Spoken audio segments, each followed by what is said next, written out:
Hey guys, it's Size.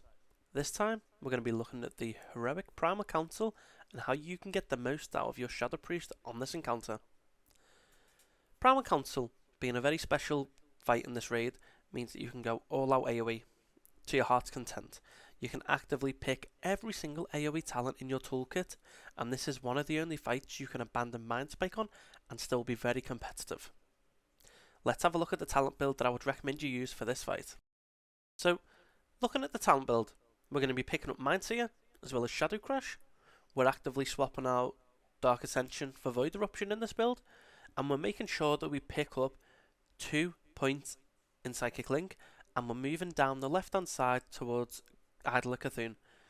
This is primarily for the Mindseer tentacles, as it will generate a hell of a lot of insanity and it will deal significant damage to the bosses. We aren't abandoning Inescapable Torment though, as this will do a lot of damage on the pull and throughout the fight. Whenever you use it, you want to make sure you're using your Mind Blast and your Shadow Word Deaths to get the most out of that damage window. Now let's swap and have a look at the encounter.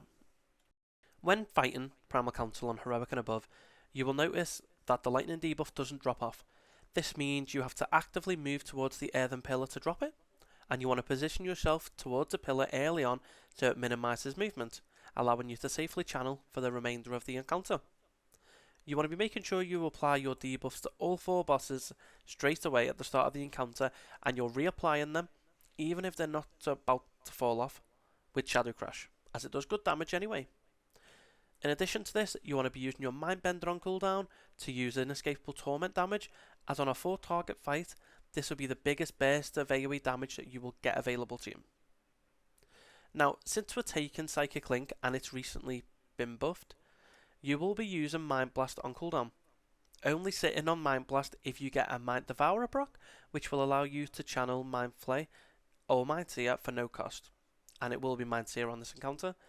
But make sure not to cap on your Insanity, as this will result in the biggest damage loss that you can get. Not being able to cast your Mindseer will feel horrendous on this fight.